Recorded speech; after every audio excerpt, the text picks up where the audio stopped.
Yes and yes. Yes, he's a fall guy, and he can't take responsibility for what the Prime Minister's decisions. He ultimately will advise, and yes, the Prime Minister will ultimately have to go. His position is untenable.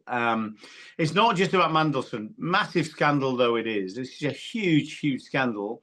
But the heart of that is, of course, is Keir Starmer's judgment. He made the decision to appoint Peter Mandelson, but also he made the ultimate decision on lots of other things. The U-turn after U-turn, I think there's 15 or 16 that we've counted. Winter fuel allowance, family farm tax, grooming gangs, digital ID.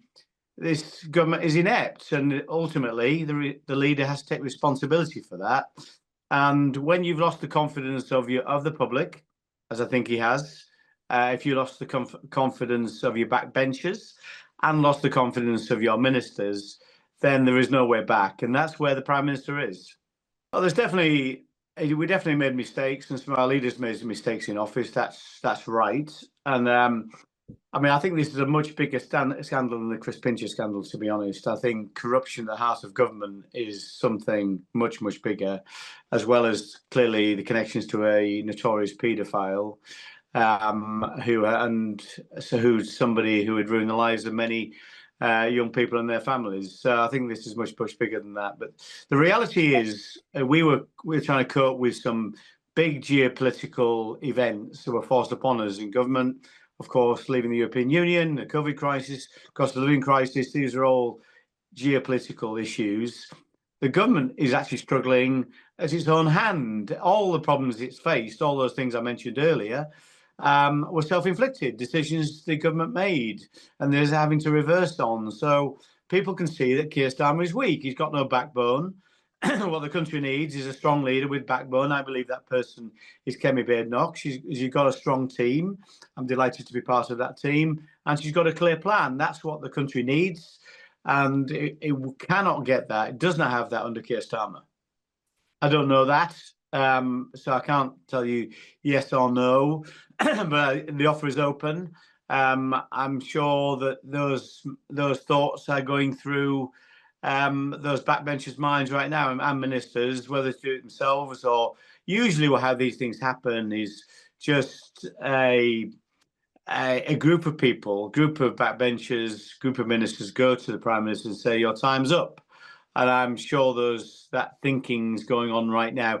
I think there may be a slight delay before this actually happens, in that lots of the main protagonists, the challengers, the pretenders to the crown, are possibly not ready right now. So they're trying to organise their affairs to get ready for a run at it. So I think it might be a few weeks. It might be after the local by-election in Gorton and Denton. It may be after local elections in May.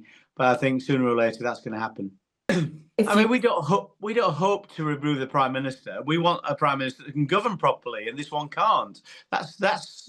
We said right at the start we want this government to succeed, but it cannot succeed under Keir Starmer, and the public know that, the backbenchers know that, the ministers know that. That's the reality of all this. So we'll keep opposing constructively. Kemi Badenoch is very effective at that, as people can see. We'll carry on doing that, and ultimately it's a matter for the Labour Party how they conduct their own affairs. I just think it is inevitable that in the coming weeks the Prime Minister will have to resign. There'll be a new leader of the Labour Party and a new Prime Minister. There's only a point in doing that if you think the opposition members are going to support it. They've got a huge majority in the House, so I think it would need an understanding that the opposition members would support that. So we'll see what happens. It may require that, but ultimately, as I say, normally it's private conversations, meeting of the Parliamentary Labour Party saying, Prime Minister, your time's up. And I think that will happen in the coming weeks. Really positively to Hannah Spencer. She's a local plumber. She's someone who's lived in Manchester her entire life. And I think people only need to listen to her for 30 seconds to see the authenticity, that she really means what she's saying. And she feels very different to the politicians that fill Westminster right now. She will really shake things up.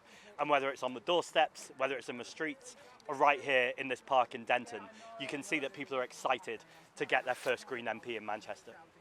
I want to ask you about the letter Lucy Powell wrote to you yesterday. Have you seen the Yes, letter? I have. She said you're being played by Reform. What do you react to that? I mean, it's absolutely absurd. This election is so blatantly the Reform Party versus the Green Party. And the Green Party are the only party who can stop reform. And to have the Labour Party trying to wade in, trying to make themselves relevant, demonstrates what a difficult week they've had and what a difficult year they've had since getting in power. Labour have taken people's votes for granted for decades, and now people are saying they want something different. And so the only choice really in Gorton and Denton is between hate and hope. And we want to reject the politics of reform. We want to reject their divisive politics. And the Green Party and Hannah Spencer want to work to lower people's bills, defend the National Health Service and rebuild our public services. And that's a vote for the Green Party. She also said that if you really thought the Green Party could win here, you would have stood yourself. So how would you respond to that one? I mean, it's very typical of a Labour mentality. I'm from Manchester, sure, but I've lived in London 20 years. And yes, in some ways it would be tempting to move back to Manchester and run for a seat. But I have more respect for Mancunians than that. I have more respect for democracy than that. And what we see in the Labour government is so often people who have been parachuted into seats who aren't the right person for the area. And in Hannah Spencer, we have an amazing local candidate.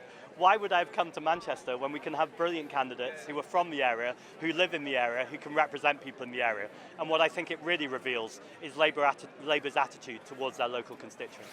And just one more, given what's happened this week in terms of the things that have come out about Peter Mandelson, do you think that's made your job here easier in terms of fighting to get this seat from Labour? I think the Peter Mandelson scandal actually is bad for democracy in general. I think it erodes trust in politicians.